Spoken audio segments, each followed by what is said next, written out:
A lot of people are talking about the hit sparks and hit effects, and all the crazy paint flourishes and stuff like that. And I have this. This happens every single time a new big fighting game comes out.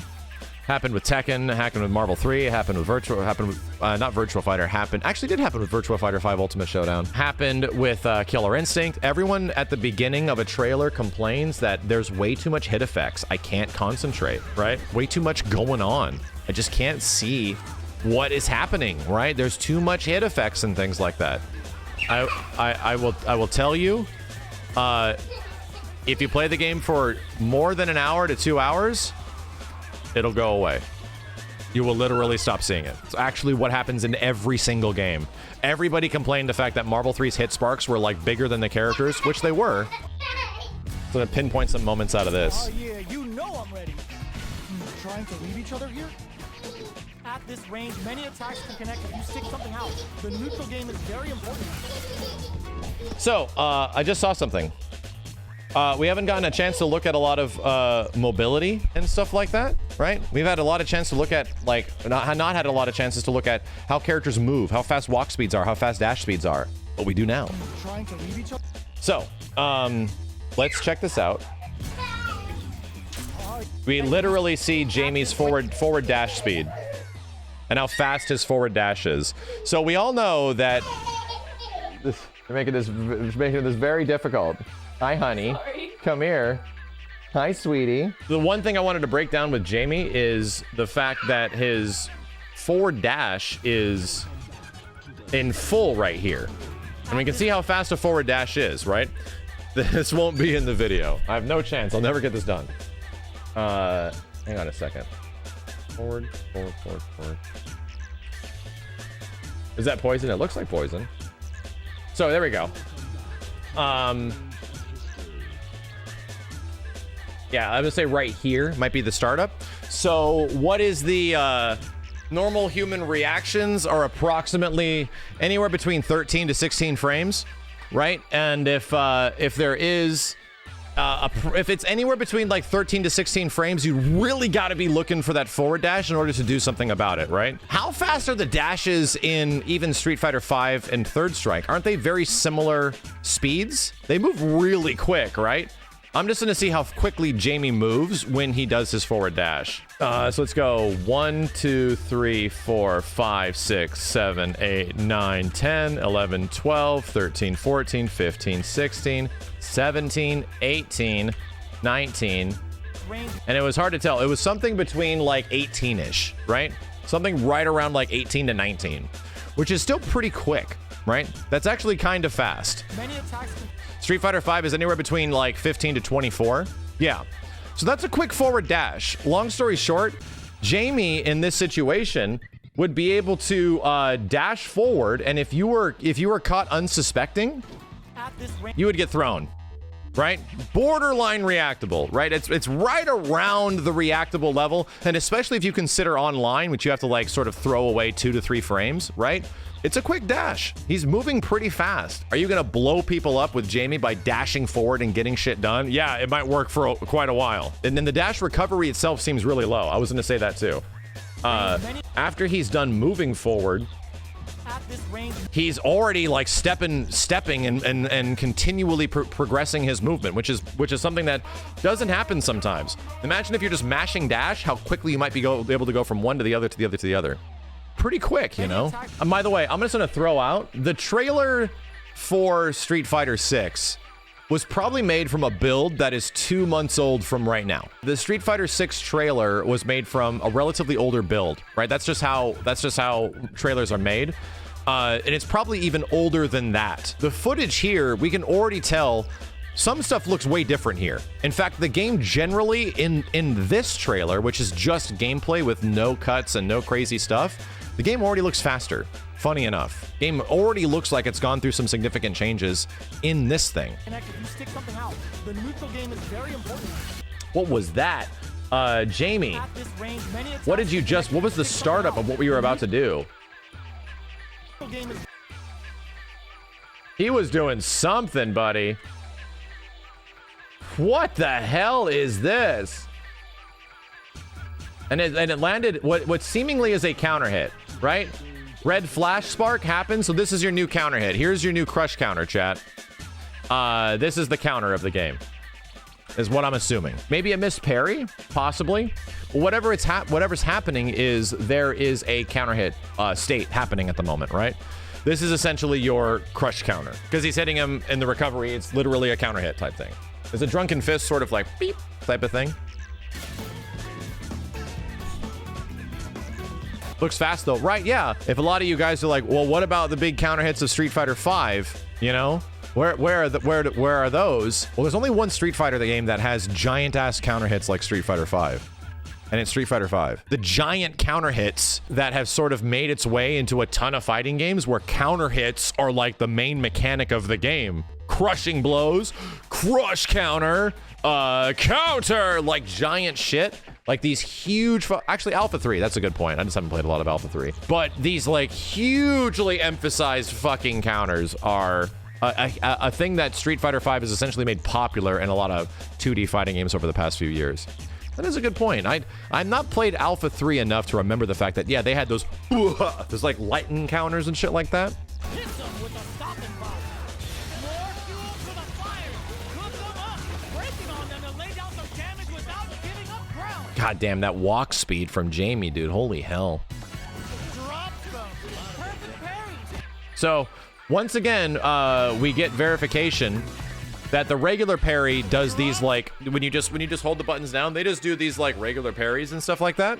But when you perfect parry, you get an insane animation flourish, essentially giving solidifying how cool you are in the moment, and also giving you ample time to react. Because look how many times I am pressing this button, dude.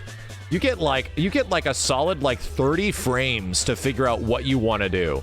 Probably even more. Like there's a shit ton of time to be like, damn, I landed the perfect parry.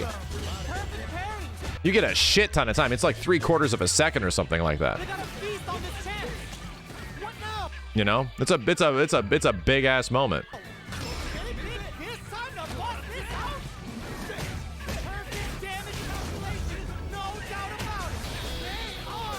So once again, you see the flourish in the background, the graffiti flourish when characters get a KO. We saw this with Ryu with Shin Shoryuken, and then it zoops around.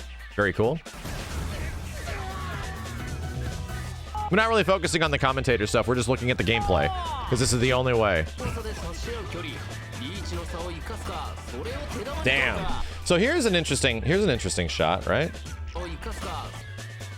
How quickly does Ryu recover out of the parry?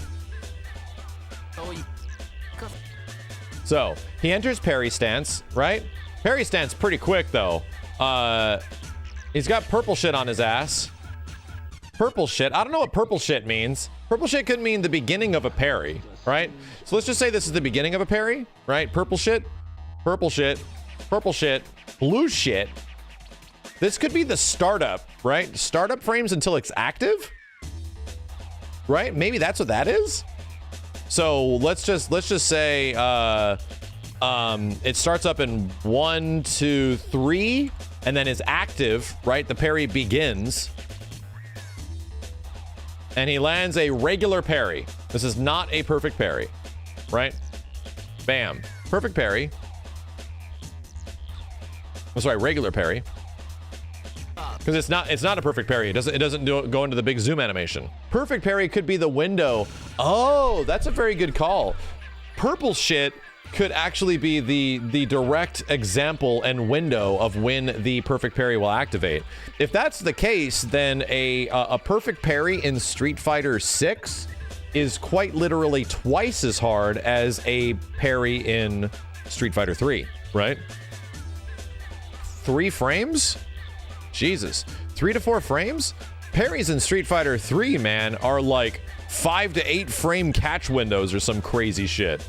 Like, they really have huge catch windows depending on the situation. It very much depends, though. It's kind of all over the place. So if that's the case, a 3 frame window is very small. That's closer to what, like Guilty Gear Guilty Gear's Just Defends and shit like that, their perfect blocking is very shallow. People complain about that a lot. 3 frames in a neutral situation is nuts. That is not easy to do. You really are gonna have to be on the ball to hit that shit, man. Well, I mean, that, you know what that does? It actually solidifies the fact that if you land a perfect parry, you very much are gonna be rewarded for it, right? You deserve a big ass reward and it deserves to look cool. The next thing I wanted to check, this goes into regular parry state.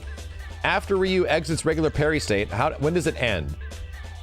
There's a little bit of pushback, neat. A little bit of pushback, and Ryu has exited now, right? At what point can he act? Okay, there it is, right there. So there is the recovery period, and now he's entered like a DP or something like that, or down medium punch. So that's a pretty quick action after. Chun-Li is still in recovery animation, right? She's still 100% exiting her crouching HK, which is what it looks like. It looks like it's a crouching roundhouse. Very cool. Exited, right? Then he just explodes Chun-Li's face. Ryu pulls out the shotgun hidden inside his glove and unleashes a blast in Chun-Li's face. Got it. Makes sense. Look at this shit. These games are very funny when you slow shit down, man. Point blank, boom. When you slow shit down, my God, it's some funny shit. Where Chun-Li's like, holy crap, was that a shotgun in his arm? Ryu does a Tatsu,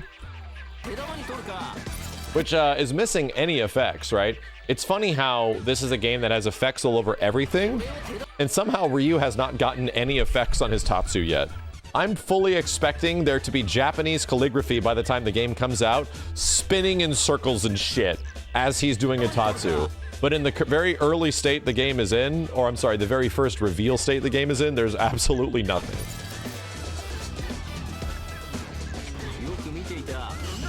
There's a perfect parry. So let's see if this catches within our mythical pink shit, right? Does this catch within purple shit? Does it catch frame 1 purple shit? There's purple shit. There is some purple shit around Ryu here. So within 1 frame, right? 1 frame parry, the 2nd frame catches. So makes a lot of sense, right? That's the perfect parry catch window. Looks like purple shit is definitely, through this example, where you will be getting your perfect parries. So that's like 3 frames, man. And you get a shit ton of time. It essentially just freezes time, right? Like, Chun essentially is stuck here, right? Stuck.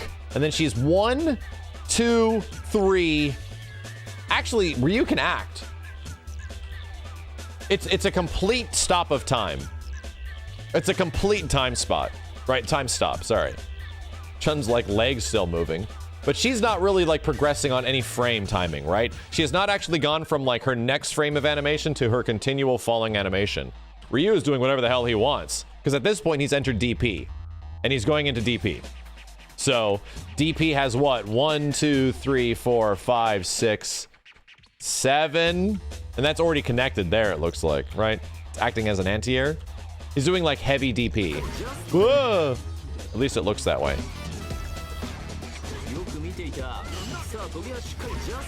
Interesting to see how the game like works. Does High Fight have a really good breakdown of all this stuff? Because everyone's saying the High Fight has a good video on it. So this isn't Chun-Li like doing this, right? This isn't seemingly the Chun player going like, you know, beep, beep, beep. You know how Ryu does parries in Street Fighter 5 chat? How Ryu's got to go beep, beep, beep, beep, beep, beep, beep, beep. I'm parrying fireballs. Look how cool I am. No. She's essentially just doing this. She's holding it down. She's holding it down. She's holding it down. That's it. This is super easy to do. Anybody and their mother's child's friend's former roommate will be able to do this. Yeah, she's like literally holding it down and waiting for the next one. It does cost your drive gauge, right? In a situation where you wouldn't want to spend as much meter, what would you actually do? Beep, right? You would barely spend any meter by just going beep, right? You'd be tapping it, right? You'd be tapping it like you would a third strike parry in order to get, or even a Street Fighter 5 parry in order to get a much better result. Always go for the perfect parry if you can. Yeah, you take the risk and do the tap parry instead. But here's the thing, it's like some people are like, We don't know exactly how the meter management works, but some people are like, but this costs meter. Yes, Chun-Li doing this does cost meter, right? It's going to cost a bit of her drive gauge, but remember, there's no reason not to do it. If somebody's throwing fireballs at you, there's no reason not to hit a parry here, because what is the drive gauge gives you when it successfully lands a parry? It gives you more drive gauge. You get more stuff. So the game wants you to go for this stuff. The game wants you to be actively stopping this stuff with parrying. Parrying uses a gauge, but if it works out, you're getting even more gauge as a result. How about super meter? Completely different bar. Super meter, is not the same thing. So, was that a counter hit? Why was that so impactful? Look at this. No, I don't think it was. For some reason, this has just a huge animation. Bam! Like, look at that. Bam! It doesn't actually enter the same like red counter hit state. It's just a really aggressive low forward. It's not a low sweep. No, we've already seen what her low sweep looks like. It looks like her classic, Street Fighter 2 low sweep. Very interesting, right? And we've already seen what a counter hit looks like. A counter hit has like, at least a big counter hit has this like red animation. It's got this like big red thing. This is the most insane, like sweet spot. I wonder, right? I wonder. Yeah, I wonder if it's related to something else. It could be like a sweet spot sort of thing. Maybe it was a punish, and punishes have unique animations or something like that. That's a good point. Yeah, because they definitely are solidifying something there. She has like 10 Shokin, I think is what it's called, from like SF4.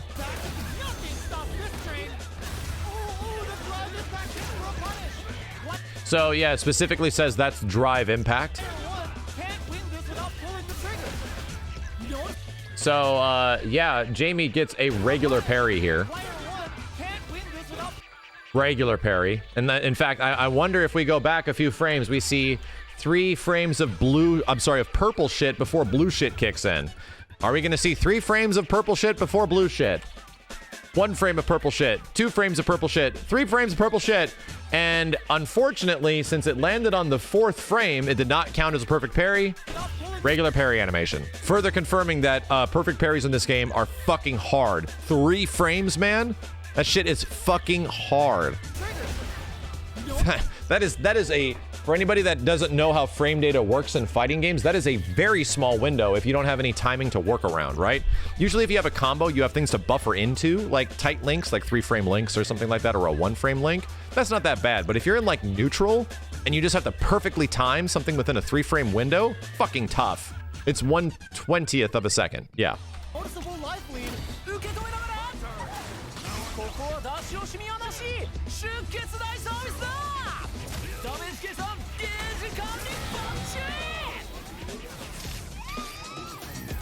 And you know what? The nice part about this is that even in games like we literally have a couple of games that we can compare that to.